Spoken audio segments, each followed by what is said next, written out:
ए समय बेरोजगारी के का आलम बा ई बतौले के जरूरत ना, सबके पता बा। और अगर एक आठ वैकेंसी आ भी जाती है तो ओकर पेपर लीक हो जाता है और पेपर कुछ और आगे बढ़ा दिया जाता है। पढ़त पढ़त उम्र बीतत चल जाती है, लेकिन नौकरी के कोनो उम्मीद ना बा। वही पे गीत बा, खड़ा हिमालय जैसे गलता जवानी हो,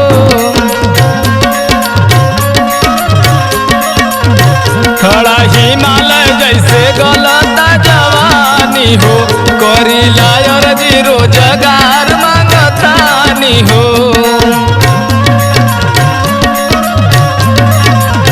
खड़ा हिमालय जैसे गलता जवानी हो, करी लायर जी रोजगार मांगतानी हो।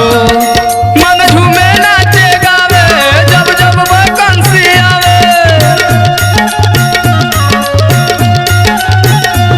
मन झूमे नाचे गावे जब जब वैकेंसी आवे। पेपर लीक तो बढ़ावे परेशानियां हो।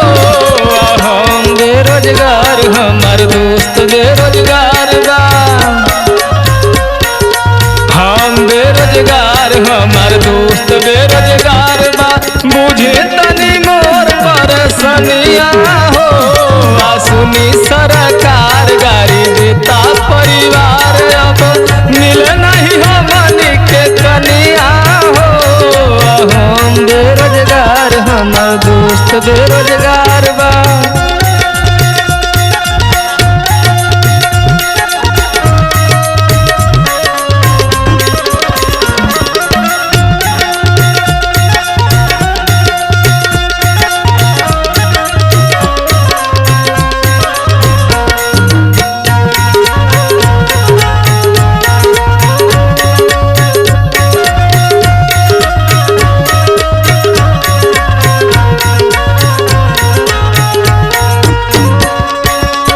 करी सवाल हम सीधा सरकार से,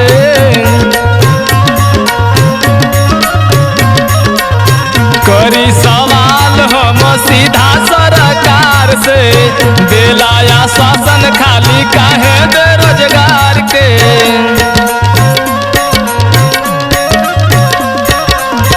करी सवाल हम सीधा सरकार से। दिलाया शासन खाली काहे बेरोजगार के। धरना प्रदर्शन जाई अपन आवाज उठाई,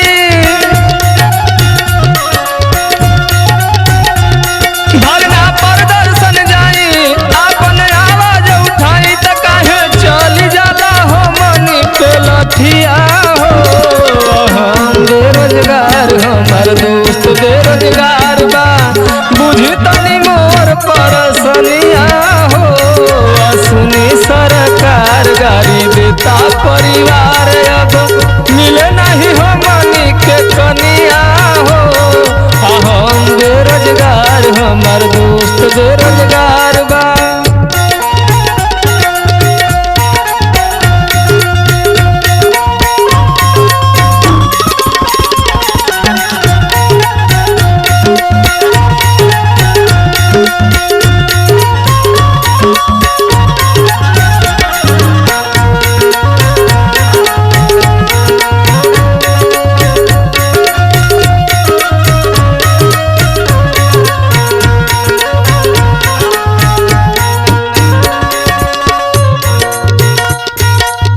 जब जब बन जाला कौनो सरकार हो, के काहे नाही लौकेला बेरोजगार हो।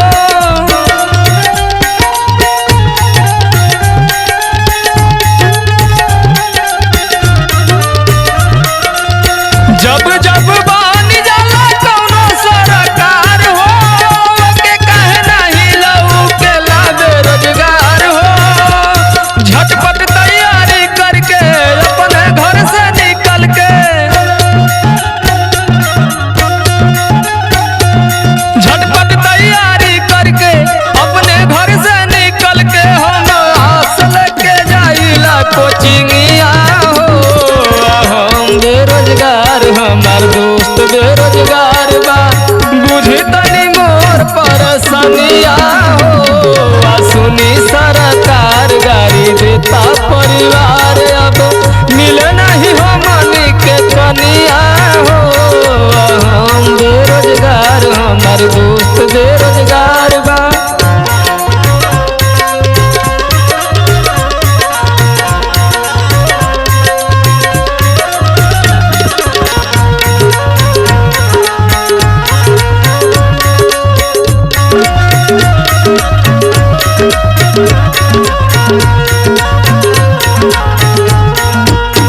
मारे लाता ना रोज खाली परिवार के।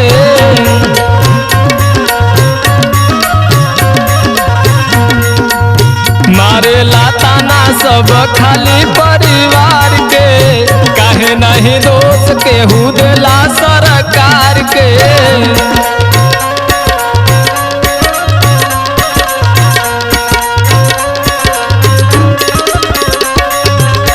मारे लाता ना सब ही खाली परिवार के, काहे नहीं दोष केहू देला सरकार के। सब ही पूछेला हमसे अरे चली ऐसे कैसे, सब ही पूछेला हमसे अरे चली ऐसे कैसे, तो बड़ा शर्म से झुकाइला नजरिया हो। हम बेरोजगार हमार दोस्त बेरोजगार बा, बुझे तनी मोर परसनिया हो। सुनी सरकार गाड़ी देता परिवार, अब मिले नहीं हमने के कनिया हो।